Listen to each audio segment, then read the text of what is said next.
السلام علیکم دوستو، میں ہوں غلام مصطفیٰ اور آپ دیکھ رہے ہیں شایان ویڈیو۔ دوستو، حضور اکرم صلی اللہ علیہ وآلہ وسلم کے دور میں کچھ عرب ایک یہودی عالم کے پاس گئے اور اس سے کہا کہ حضور اکرم صلی اللہ علیہ وآلہ وسلم سے ایسا کیا سوال کیا جائے کہ ان کے نبی ہونے کی حقیقت واضح ہو جائے۔ اس کے جواب میں اس یہودی عالم نے حضور پاک صلی اللہ علیہ وآلہ وسلم سے 3 سوال پوچھنے کا کہا، جن میں سے ایک سوال یہ تھا کہ اصحاب کہف کون تھے۔ لہٰذا اللہ پاک نے اپنے محبوب محمد صلی اللہ علیہ وآلہ وسلم کو اس کا جواب قرآن پاک کی سورہ کہف کے اندر مکمل وضاحت کے ساتھ بیان فرمایا۔ اس کے مطابق یہ حضرت عیسیٰ علیہ السلام کا دور تھا جب اللہ پاک نے ان کو آج کے دور کے فلسطین کے علاقے میں لوگوں کو اسلام کی تبلیغ کے لیے بھیجا۔ یہ علاقہ اس وقت رومن امپائر میں شمار ہوتا تھا اور یہ بت پرست لوگ تھے۔ یہاں ایک یہودی بادشاہ کی حکمرانی تھی جو رومن حکومت کے ماتحت ہی کام کر رہا تھا۔ جب حضرت عیسیٰ نے یہاں تبلیغ شروع کی تو رومی لوگ آپ کے مخالف ہو گئے اور آپ کو گرفتار کر کے سولی پر لٹکانا چاہا، مگر اللہ پاک کے حکم سے آپ کو زندہ آسمان پر اٹھا لیا گیا۔ اس واقعے کے کچھ عرصہ بعد یہودی لوگوں نے رومی حکومت کے خلاف بغاوت کر دی۔ لہٰذا اس کے رد عمل میں غصہ ہو کر ٹائٹس نامی رومی بادشاہ نے یروشلم اور فلسطین پر حملہ کر کے اسے مکمل تباہ کر دیا، حتیٰ کہ بیت المقدس کو بھی اس نے مکمل تباہ کر دیا۔ اس دوران اس نے 1.5 لاکھ یہودیوں کو قتل کر دیا۔ جو بچے کچھ یہودی یہاں رہ گئے تھے وہ جان بچا کر فلسطین سے نکل گئے، اور یوں صرف عیسائی لوگ جو حضرت عیسیٰ علیہ السلام کے ماننے والے تھے، ان کی تعلیمات کے پیروکار تھے، صرف وہی فلسطین میں موجود رہ گئے۔ دوستو، اس زمانے میں دقیانوس نام کے بادشاہ کی حکومت تھی جو کہ رومی تھا اور بت پرست تھا۔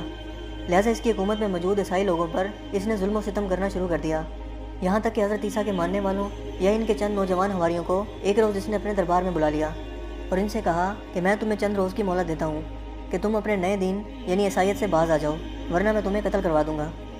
دوستو، عیسیٰ علیہ السلام کے پیروکار یہ نوجوان لوگ دراصل اصحاب کہف تھے، جن کے واقعہ کا ذکر قرآن پاک کی سورہ کہف میں وضاحت سے موجود ہے۔ ان نوجوانوں نے جب یہ دھمکی سنی تو شدید پریشان ہو گئے، کیونکہ وہ اس بادشاہ سے لڑنے کی ہمت نہیں رکھتے تھے اور نہ ہی اس شہر میں رہ کر عیسائی تعلیمات جاری رکھ سکتے تھے، ورنہ دقیانوس بادشاہ ان کو قتل کروا دیتا۔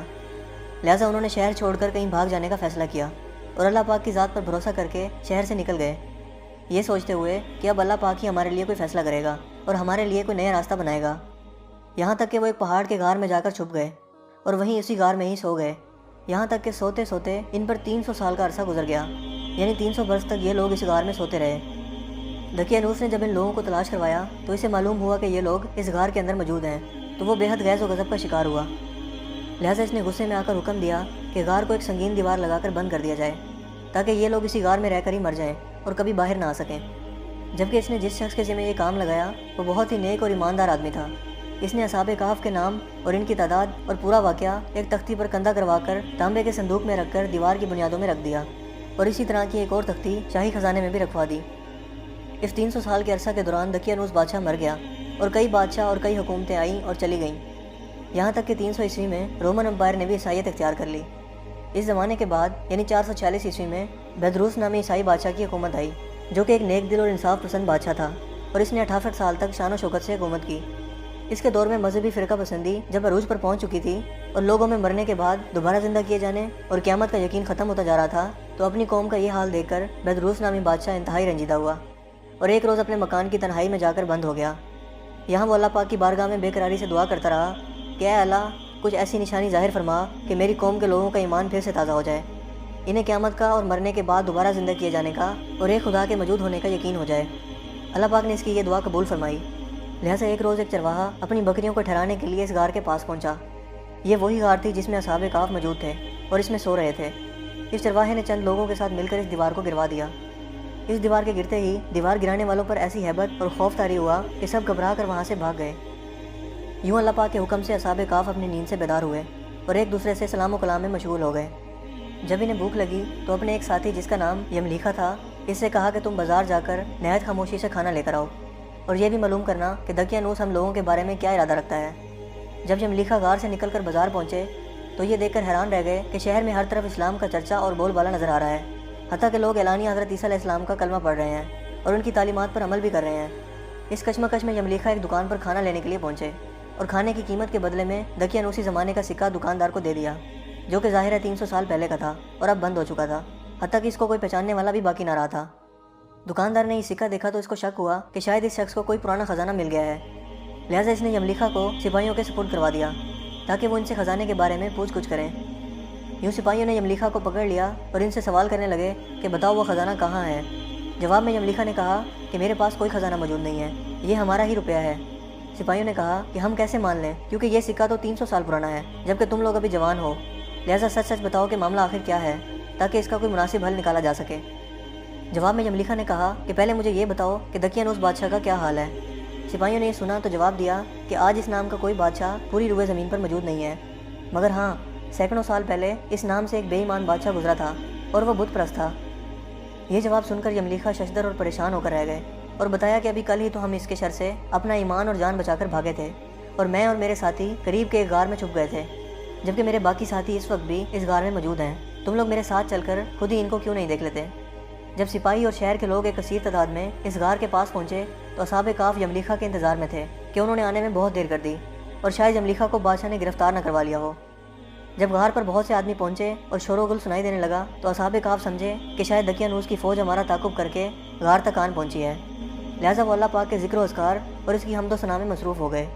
سپاہیوں نے غار پر پہنچ کر وہ تانبے کا صندوق برآمد کر لیا، اور اس کے اندر سے تختی کو نکال کر پڑھا تو وہاں اصحاب کہف کے نام اور یہ لکھا ہوا تھا کہ یہ مومنوں کی جماعت ہے، اور اپنے دین کی حفاظت کے لیے دقیانوس بادشاہ کے خوف سے اس غار میں پناہ گزین ہوئی ہے، اور دقیانوس نے غصے میں آ کر اس غار کے منہ کو بند کروا دیا ہے، لہٰذا جب کبھی بھی یہ غار کھلے تو لوگ اصحاب کہف کا حال یہاں سے معلوم کر سکیں۔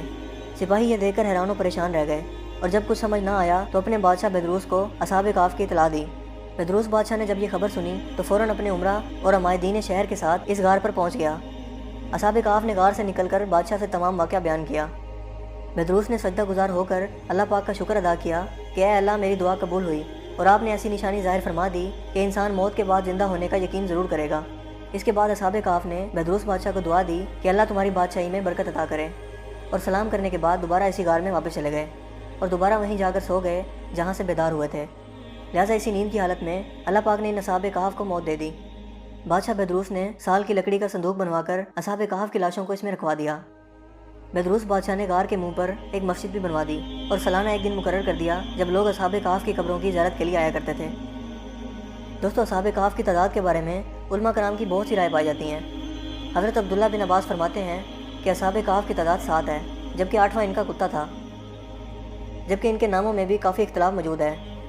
حضرت علی رضی اللہ تعالیٰ عنہ سے روایت ہے کہ ان کے نام یہ تھے: یملیکا، مکشمنا، مشلینا، مرموش، گبرنوش، شازنوش، اور 7واں ایک چرواہا تھا جو ان کے ساتھ چل پڑا تھا، جس کا ذکر آپ نے نہیں فرمایا، جبکہ ان لوگوں کے کتے کا نام کثیر تھا۔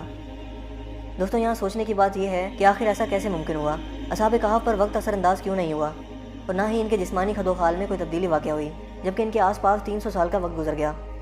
سائنسی طور پر اگر اس کی وضاحت کریں تو ایسا تب ممکن ہو سکتا ہے جب تھیوری آف ریلیٹیوٹی کے مطابق اس غار میں جہاں اصحاب کہف لیٹے ہوئے تھے، اس جگہ کا گریویٹیشنل فیلڈ غار سے باہر موجود جگہوں سے بالکل کم ہو گیا ہو، یا پھر تقریباً ختم ہو گیا ہو، لہٰذا ان کے لیے وقت رک گیا ہوگا، جبکہ ان کے آس پاس کا تمام وقت چلتا رہا۔